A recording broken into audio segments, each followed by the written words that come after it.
A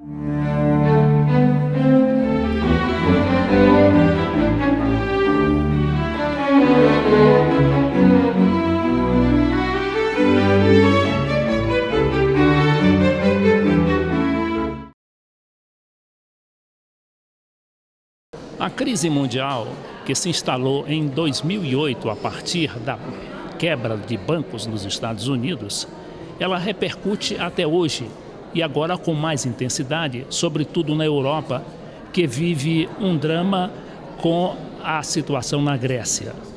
Nós trazemos hoje para o blog cafenapolitica.com.br e a TV Cidade Livre de Brasília, canal 8 da NET, o professor Niemeyer Almeida Filho, que é da Universidade Federal de Minas Gerais, em Uberlândia, e participa do Instituto de Economia daquela universidade. O professor também é vice-presidente de uma entidade alternativa de economia no Brasil, que se chama o Instituto de Economia Brasileira Política, o Instituto Brasileiro de Política Brasileira. Então, professor, a gente gostaria de saber a sua opinião de como está realmente a crise mundial, né? E como o país deve se preparar, eu digo o país, o nosso Brasil, deve se preparar para o rescaldo dessa crise que parece não terminar nunca. Bom, boa tarde. Essa crise, do nosso ponto de vista, ela é, digamos assim, mais profunda e tem origem um pouco mais recuado na história. É como se nós estivéssemos em 2008 a ponta de um iceberg, algo que já vem se constituindo desde os anos 70, quando transformações mais gerais do capitalismo mundial impuseram o primado das finanças.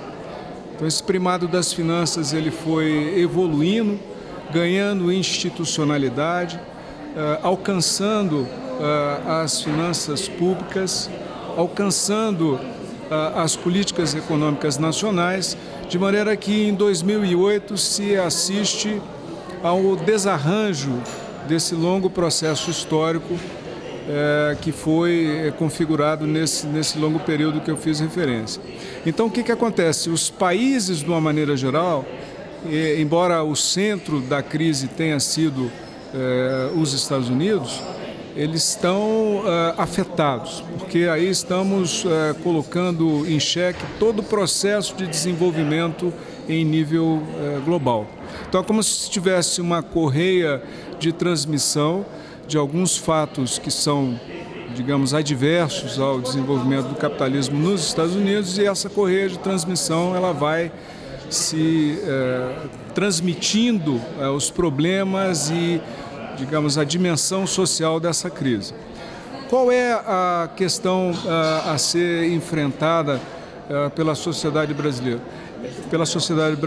É preciso romper esses mecanismos de transmissão para que a gente tenha, no mínimo, diminuído os efeitos mais gerais da crise. O professor Niemeyer está em Brasília participando de um seminário justamente sobre economia na Câmara dos Deputados.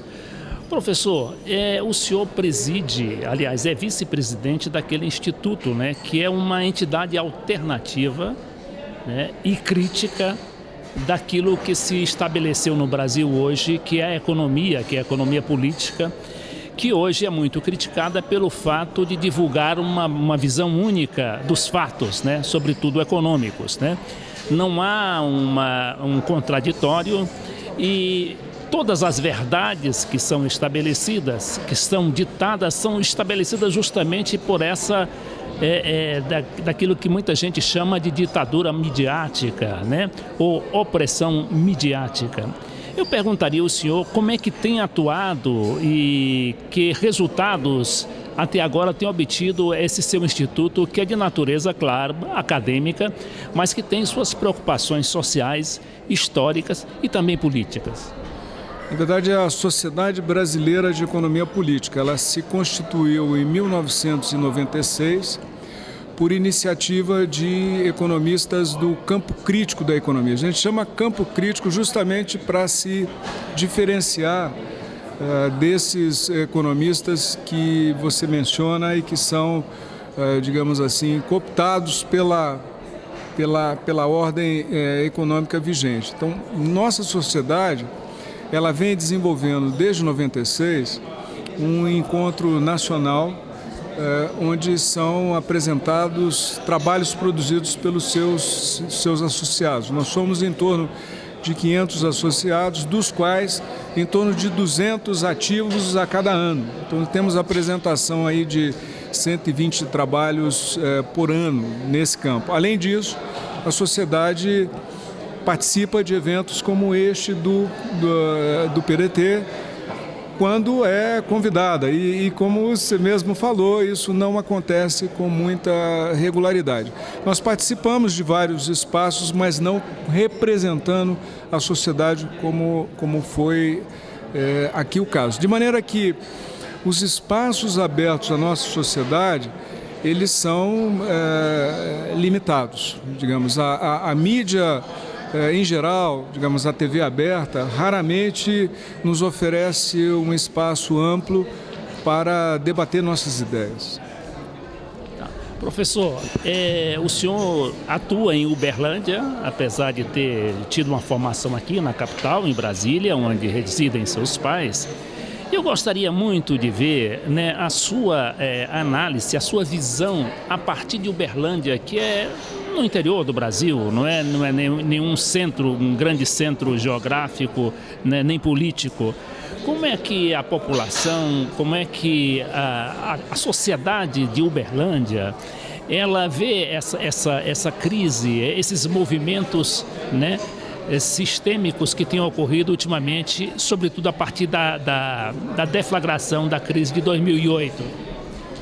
É interessante, eu fui criado em Brasília e me transferi para Uberlândia em 84, né? Já lá se vão aí quase 27 anos, e a visão social a partir, digamos, de uma cidade como Uberlândia, ela é bem diferenciada em relação a Brasília. Eu acho que Uberlândia é bastante impregnada pela economia local.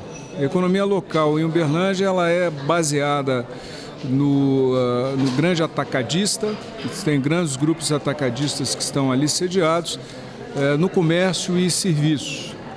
Então, o ânimo social depende fundamentalmente do crescimento. A taxa de crescimento da economia, ela se ampliou um pouquinho, aquilo cria expectativas favoráveis automaticamente. Em Brasília, talvez pelo grau de politização, pela proximidade dos centros de poder, essa reversão nem sempre ocorre com a mesma velocidade, né? Pois é, professor, eu citei Uberlândia justamente para mostrar e exemplificar como o nosso modelo, apesar de ser ainda muito atrelado às finanças, né, um modelo ainda estritamente financeiro, mas com a grande preocupação social, que é o modelo brasileiro, a partir da eleição do Lula em 2002, esse modelo, juntamente com outros países da América Latina, como a Argentina, né, a Venezuela, o Equador e outros países que adotaram, né, o seu projeto único, seus projetos nacionalistas, eles têm crescido muito mais, né? Eu soube que a Argentina está com taxas de crescimento superiores à da China e da Índia, né? E no Brasil ainda estamos capengando, mas antes nós tínhamos um crescimento de 2% e hoje nós temos algo próximo de 3,5% a 4%, salvo engano.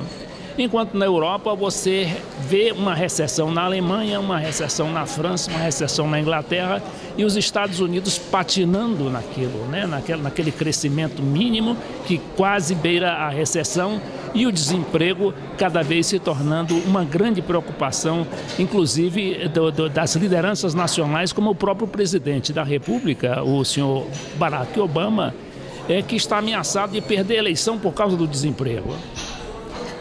Eu concordo que a política brasileira dos anos 2000 os primeiros 10 anos, sobretudo a fase do governo Lula e agora do governo Dilma, ela produziu algumas mudanças importantes.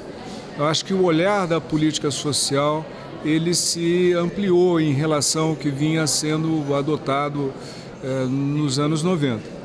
A questão, do nosso ponto de vista, não está em criticar as ações importantes que foram feitas pelo governo Lula e agora pelo governo Dilma, que inclusive amplia o campo da política social. A questão está em mostrar que essas ações elas são insuficientes.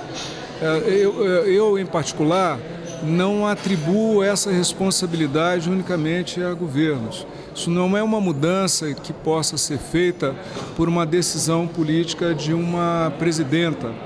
Ela pode, inclusive, aspirar a isso legitimamente. É que há uma impossibilidade de se fazer uma transformação mais acelerada da maneira como a política e a sociedade brasileira hoje se organiza. Então essas mudanças precisam ser pensadas e o seminário como esse de hoje, que foi realizado pelo PDT, nos ajuda a refletir as maneiras como se pode fazer isso. Pois é, professor, mas sem querer puxar brasa para a sardinha do governo, porque não temos também compromisso com o governo, no caso este blog, nem esta televisão, mas a gente tem que estabelecer diferenças, né? Eu me lembro que a última crise que houve, a crise mundial, que foi de 97, aquela crise asiática lá, que atingiu o governo aqui no Brasil, nós tivemos que recorrer ao Fundo Monetário Internacional e lá vamos pedir mais 40 bilhões, né, emprestado, e o Fundo Monetário exigindo também até o comprometimento das nossas reservas, e o desemprego alto, o salário achatado, havendo aquele tipo de congelamento, né, salarial e muito desemprego. Claro que houve, por causa justamente disso, a meu ver, houve um certo progresso em relação ao governo anterior. Eu concordo, houve progressos importantes e realmente a economia brasileira enfrentou e vem enfrentando a crise com mais, digamos, musculatura do que muitos outros países, inclusive de países da América Latina. A questão está em saber se esse fortalecimento ele só poderia ser feito dessa forma. Professor, eu sinto interrompê-lo, mas nós vamos fazer um breve intervalo, né, para depois voltarmos a partir deste seu raciocínio.